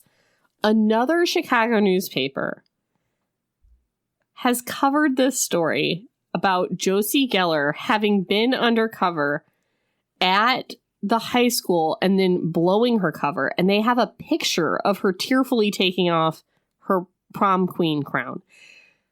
Question, Sarah. Uh-huh. Has another investigative journalism team been tailing Josie this entire time from a rival Chicago newspaper? Which fellow student is the most likely to be the other undercover reporter? Oh my God. Incredible question. I think we need to sit down and think this through. I think the answer to that question is very clearly the turtle. The guy, you know who I mean? Like bleached hair. That's the football player who Yeah. was eating the banana, sadly, and was eating the coleslaw. Actually, he Yes. eats a lot. Yeah. I think he is the other undercover reporter, and he is the one who broke that wide open for what I can only assume is the Tribune. Yes. So, Yeah. also, that's not news. No other newspaper would ever do that. No. How did they get that picture? We do not have cell phone technology. There are no cell phones. There are no camera phones. Was there someone there with like a ka-chunk? There's someone there with a disposable camera, chunk, chunk, chunk, and they took it for 1 hour developing at Walgreens, and it was fine. Wow. And they were like, I really hope one of these took. I'm going to get duplicates just in case. Uh-huh. Yeah. And then Gary Marshall's there. He plops it down on is like, you're fired. You're fired. Gus is fired. People. Everybody's fired. Get out of here. My and then kid is she's fired like, for his peanut allergy. You're all fired. Yeah. You will have a story. You will have an amazing story. And it's like, you've been fired. I'm not doing that. You fired me. Yeah. It's like, I would be like, okay, goodbye. Like, I quit journalism. I'll figure out something else. But no, she's going to go write her story. So her insane first person account. Again, this is BuzzFeed. This is a very forward-thinking newspaper. I guess. It knew what was to come. Her story that she writes, really glamorized. Like, it starts out by being like, guys, adults, just so you know, high school is the same. There's still that teacher that walks to the beat of her own drum, who we saw in one scene, exactly one scene with the sombrero. There's still, that cool teacher or whatever. There's still those beautiful girls. This is from memory. I did not write this down. Who will, even as you grow older, will remain the most beautiful people you've ever seen close up. And then there's that one guy, that one hot guy who you go to school for in the morning. And you go to you school get up and you go to school for. And it's really weird to me that I feel like her story is that these people are sociopaths who are like, bark, bark, bark, go back to the dog park, Aldous. And throwing Alpo on her and those sorts of things. Like, that's the story. And how that guy can go from saying go to the dog park to will you be my prom date in the matter of like 3 weeks. Tormenting the girl she was with when he yes. While her back is turned. That's the story. And her like you mentioned earlier how like he gets off easy. Mm-hmm. Both of these guys get off easy. Like, they're glamorized at the end, which is very weird. Yeah. And he's like watching her at the stadium, like proud of her and what she's done. And so are the like Barbie girls. And it's like, no, these guys need to get their comeuppance. And they did not at all. Nobody did. No. Well, Mr. Coulson did, because he gets what I can only assume is fired hard. I would hope so. I mean, he's definitely packing up his apartment. I feel like that was not a self-selected thing. Well, yeah, I was wondering, like, do we think he still works at that school? Do you think he's been fired over this or what? I feel like he's been fired. Right? Well, then why would the school agree to do this like stadium thing to get him to go out on the field and make out with her? Okay. I know why the coach agrees. Fine. Okay, I don't know much about high school sports. Does the school, wouldn't that be IHSA? Wouldn't that be an IHSA thing? I mean, not that IHSA is going to be like, oh yeah, sure, we're cool with student fucking. No, I think it depends on the game, right? But it's the state finals. The state finals. It would you're be IHSA. Right. It is the state championship game. The school would have nothing to say with it. It would be the high school sports. But somebody has made the decision that the teacher we just fired for flirting isn't going to be allowed within 500 feet of schools from here on out. For flirting with an undercover journalist who he believed to be a 17-year-old girl. We're going to hold an event where she stands in the middle of the baseball field and waits for him to run in and make out with her. And for some reason, there's 5 minutes on the clock. Like, just 5 minutes is so long. It's so long, 5 minutes. Oh my God. Do movers come at night also? It's like night and the movers knock on the door and they're like, movers. He's got to save his money because he's been fired. So he's, But that said, she looks good for the first time in the film. He's got the V-neck sweater.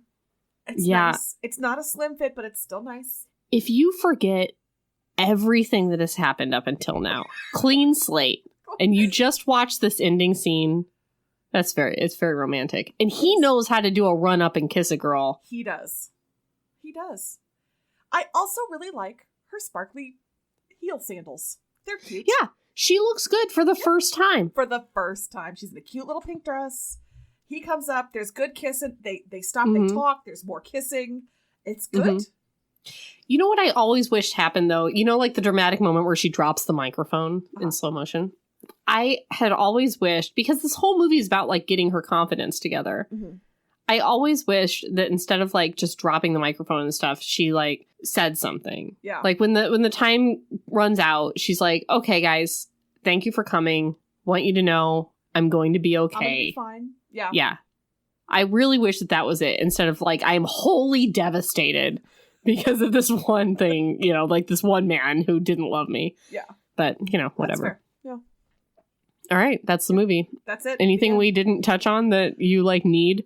I would like to see the Gus Anita movie. I think John C. Reilly's character is a deep well of inspiration for some kind of overworked newsman movie. Oh, so is hers. Like, yeah. Yeah. Yeah, that would be great. I would watch that. I would write that. That would, yeah. You should write that. I should. You should write that. All right. You're not doing any teacher-student books, but you could do a newsroom book that would be accurate. That would hopefully not make people say, that's not how journalism works. Hopefully not. All right. I didn't bring a lady love. Fuck me. Okay, I actually You have did? one. Yeah. Yeah? Here's my lady love, because it is Easter weekend, and I feel like I'm going to open some sort of terrible can of worms that's going to tear the cult into different factions. But I have experienced the joy and splendor of chocolate-dipped Peeps. And I gotta say, it's good. Yeah? It's good. Yeah, it's sugar, marshmallow, and then chocolate, and it's good. It's Peeps with chocolate on their butts. And I recommend. Now, I realize this is going to probably broadcast after the Easter season, but I'm saying like Easter 2021. Maybe look for some chocolate No, this Peeps. is coming out next week, so you're good. There yeah. you go. You can get them 50% off. It'll be fine. Yeah, by next week, you'll definitely be able to get off. them. And also, last week was my birthday, and I boldly purchased Coffee Mate Funfetti flavored creamer, because we're just getting through however we can these days, and I just needed some Funfetti in my coffee, and I gotta tell you, it was a good choice. So I guess my lady love this week is just sugar and sugar. More of it. There you go. That's fine. I guess, I don't know. We started watching Community from the beginning again. I've heard a lot of people are watching The Office from the beginning again, but Community is also a very valid choice. How is that holding up? Because I watched it live and then haven't really revisited. It's interesting because there are a lot of inappropriate gay jokes and racial jokes, but they all come from the racist and homophobic character, and I think they're all dealt with really well. I mean, I don't think you get that group together and get something that turns out to be problematic 10 years later. Yeah, fair. I've been thinking about rewatching maybe New Girl. For some reason, that's kind of tripping my comfort sensors. Yeah. So that might be a thing I start on just if I need a 22-minute, Nick Miller, Jess. Yeah. That's my thought. All right. Okay. All right. Well, man, keep being a badass. Do we do like frosted lip gloss or the hair? Or as much as Rob loves 16-year-old gymnasts. Yes. And love yourself as much as Rob and Josie love just 16-year-old, just that young stuff. Just getting into that young stuff. Don't love yourself that much. Don't love yourself that much. Well, they do really love that. So, like, you should love yourself that much. Fair. But don't love yourself like that. Yeah, love yourself that much, but not in that direction. Not like you're that. 17 and listening to this, in which case... But still, don't love yourself like a creepy teacher would love you. That's not good. No, that's not... No. Just love yourselves, guys. Just love yourselves. All right. Bye, Sarah. Bye.